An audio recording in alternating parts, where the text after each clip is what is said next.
There's no way I see the Rams making this mock trade that we're going to talk about on today's episode of the Rams Digest, but I also want to give a couple of names that I think the Rams should go after, and I think Les Snead should pick up that phone and call these teams about these particular players.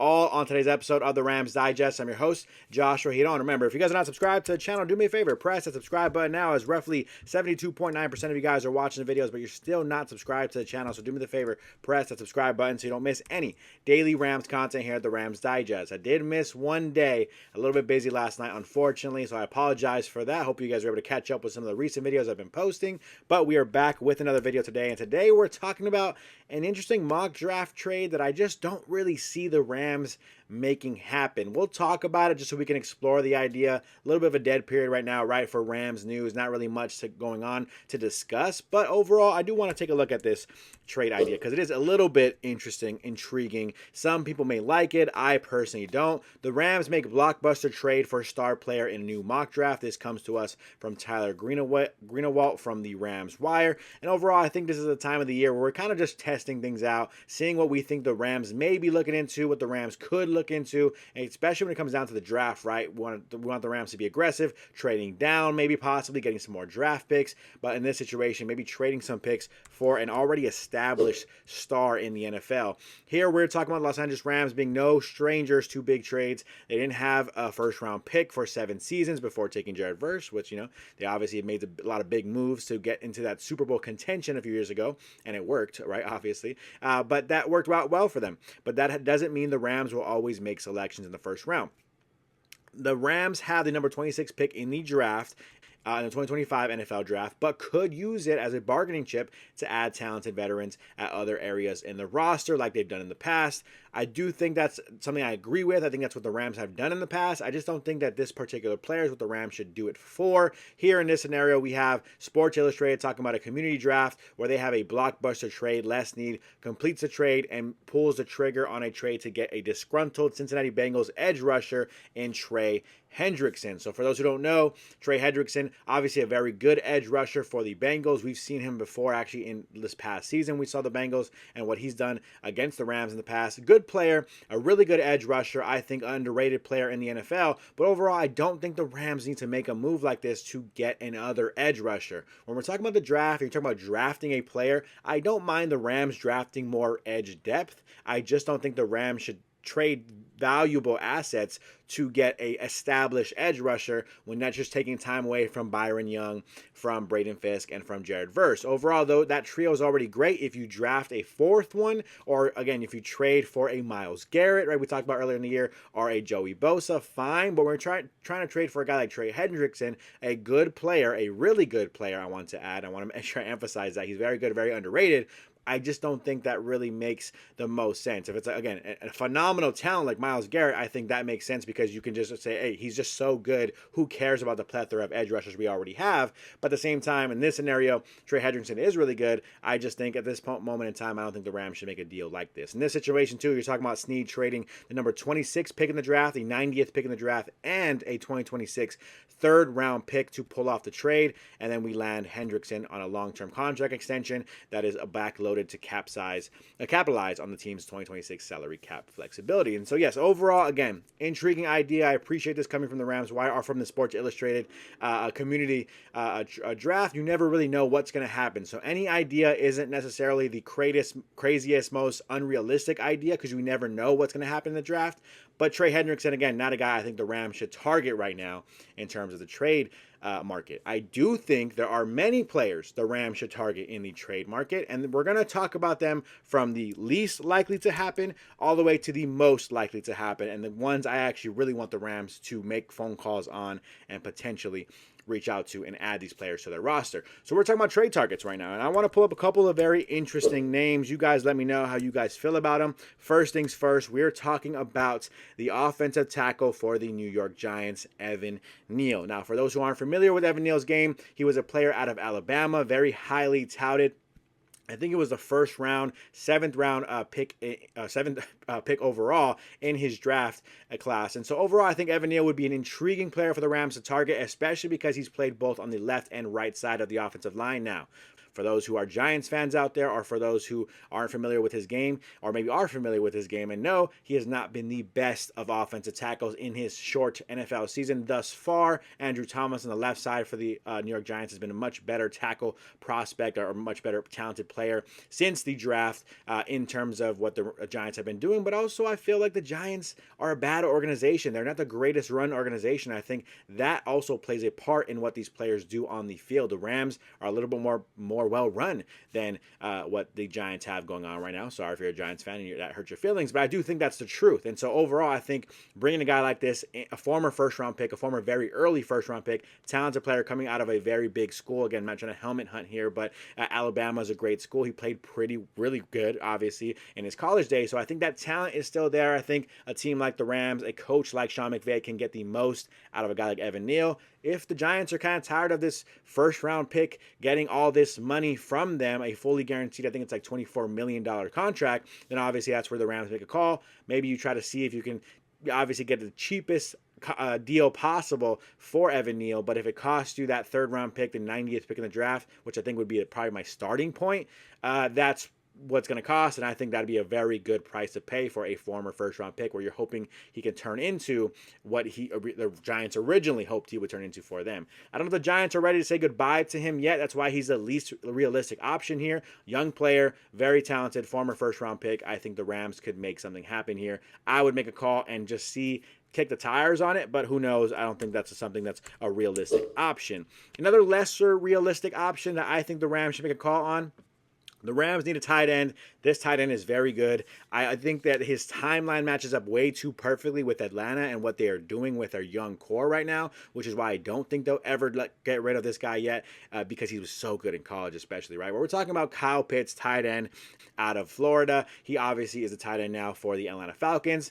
Roughly 600 yards per season so far in his first couple years in the NFL. Not really the greatest, but he looks like an NFL receiver out there at the tight end position. Not the best blocker of all time, but he is a down the field, stretch the field kind of tight end. Hasn't done that well with the Atlanta Falcons, which is why I think the Rams should kind of kick the tires on it. You need a talented tight end moving forward. This is a guy that could actually be the most incredible tight end talent in the league. It's just something that we haven't seen him really explore and tap into in his early career so far with the Falcons. Whether it's the Falcons' fault or his fault, we have yet to see. Let's make a trade. Let's see if we can make it happen, to see if we can get the most out of Kyle Pitts.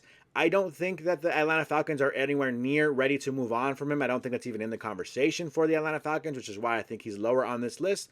But I would kick the tires. I would pick up the phone if I was Les Snead, just to see if you can add a sneaky great tight end in onto your roster. I do think Kyle Pitts would probably cost you like a first-round pick to start, the first-round pick, 26th pick in the draft. I don't know how many Rams fans would want to get trade that much for a guy who hasn't really done that much yet in the NFL, but I think that's a guy I really think is really good and just has not been used to the best of his abilities out in Atlanta thus far in his early NFL career. Moving on to the next more realistic option, I guess you can say. We're talking about Jair Alexander out of Green Bay. I think he's done. I think his time is done in Green Bay. I think the only thing holding them back from trading him is they probably haven't found what they're looking for on the trade market. He's a guy who could possibly be cut at this point. I'm not saying he's a bad player. I think that his time in Green Bay is closer to being done than it ever has been. Maybe he plays in Green Bay next season. Maybe they figure out how to work this out. I don't think there's a huge rift between them right now, between Green Bay and Jair Alexander, but I do think that he's kind of more like done with the Packers. I think the Packers are a little more done with him. He is not as good as he used to be. I will say that. He is not as good as he was back when he was earlier in his NFL career. I think that also has some effect on his trade market. I don't think the Packers are going to give him up for nothing, but I think if you're the Rams, I would call. I think you can probably get him for something that's less than most will kind of expect, because he's had kind of some issues on and off the field out in Green Bay. I think that's something that the Rams should really kick their tires on. I'm surprised he hasn't been traded yet at this point in time. Jair Alexander, I think he's still got some left in the tank, and you want to squeeze every kind of ounce of talent he's got left in the next few years. I think the Rams would be a perfect place for him, because they are trying to compete for a Super Bowl. He'd be an incredible cornerback 1/2, depending on how you feel about his talent level at this point in his career. I think Jair Alexander will be a great addition to the Los Angeles Rams. May cost you a little bit, again, a little bit, but a little bit less than I think most people out there would expect. And last but not least, my most realistic option, I cannot talk today, my most realistic option, a guy I think the Rams should really target, to really go after, should really pick up the phone and call, because they already have a tight end that is fine for them, actually the best tight end in the NFL, arguably last season as a rookie, in Brock Bowers. This is Michael Mayer of the Las Vegas Raiders. I think former top pick in the draft as well. I think a guy who's still very, very talented, who's still shown some talent, who has actually proven himself as a really good tight end in the NFL. I think the Raiders were just sitting there saying, hey, we got Brock Bowers sitting here. He is way better than Michael Mayer, even though Michael Mayer has already been incredible for us, and that's why they decided to go with Brock Bowers. Was a great pick for them. He is arguably the best tight end already in the NFL. He's only played one season. Michael Mayer is also one of the better young tight ends in the NFL. I would go after him. The Raiders just don't need both tight ends. I mean, if they want to keep trying to use both, great for them. But I think I would pick up the phone, give a phone call, see if you can do a third round, 90th pick in the draft type of trade. See if you can get Michael Mayer on your roster on his rookie contract still. I think it's only his third year in the NFL. That'd be an ideal trade for the Rams to make, in my opinion. That's where it's at. You guys let me know how you guys feel about these trade targets. You have a trade target in mind you think the Rams should target that no one's really discussing? Let me know in the comments down below. We'll discuss it on the next episode. Other than that, we're going to move on to the last but not least part of the episode, the trivia of the day, my favorite part of the episode, where I ask a question. You guys give your guesses down below in the comments. Whether you're right or whether you're wrong, I will give you a shout out on the next episode. Here we are talking about last episode's trivia of the day. Here was the question that I posed. We were talking about the owner of what NFL team is also the majority shareholder of the soccer club, the Arsenal Football Club, that plays in the English Premier League. When I asked for which owner it was, we had a couple of multiple choice options. Was it A, the Falcons? Was it B, the Jaguars? Was it C, the Rams? Or was it D, the Dolphins? Many of you guys guessed it correctly because it was a little bit of a cheat code. This was one that I thought was a layup for most Rams fans, and I'm glad to see many Rams fans did know it was Stan Kroenke, the Rams owner, the owner of the Rams. So shout out to you guys for guessing along here. The only one who got it wrong, I believe, unfortunately, not trying to call you out, Brian B., but it was Brian B. He guessed the owner of the Jags. I appreciate you playing along without Googling. That was incorrect. The correct answer was the owner of the Rams. But I'll give a shout out to everybody who guessed. So we had Calvin saying owner Stan Kroenke. We had George saying owner of the Rams, Stan Kroenke. We had George saying the same thing, same George. Shout out to George for guessing twice. Ray Santana says owner, Rams owner. Brian B says owner of the Jags. We had Steve saying owner of the Rams. We had the Real J Real saying Stan the man, no Google. We had Floyd saying Stan Kroenke. We had El Stradamus saying Stan Kroenke, and we had Thomas saying Stan Kroenke. So I appreciate all of you guys for playing along. Just give a quick little shout out to everybody here. We appreciate you guys. I appreciate you guys for playing along with the trivias of the day, because I take time to put a good trivia question every single time. So I appreciate when you guys are going out there and giving your guesses down below. If you want to get a shout out just like this on the next episode, play along with today's trivia of the day. Here is the question for the trivia of the day today. What Super Bowl MVP was drafted as a catcher by the Montreal Expos in 1995. That kind of gives you a big hint there with the year, I think. But, we'll play along and see if you guys can guess it here. What Super Bowl MVP was drafted as a catcher by the Montreal Expos in 1995? Was it A, Eli Manning? Was it B, Drew Brees? Was it C, Hines Ward? Or was it D, Tom Brady? What Super Bowl MVP was drafted as a catcher by the Montreal Expos in 1995? Give your guesses down below in the comments. Whether you're right, whether you're wrong, I'll give you a shout out on the next episode for playing along with the trivia of the day. Other than that, that's going to do it for me on today's episode of the Rams Digest. I appreciate you guys' support watching the videos. If you guys are not subscribed to the channel, do me a favor, press that subscribe button now. That's going to do it for me. I'm your host, Joshua Giron, and I am out.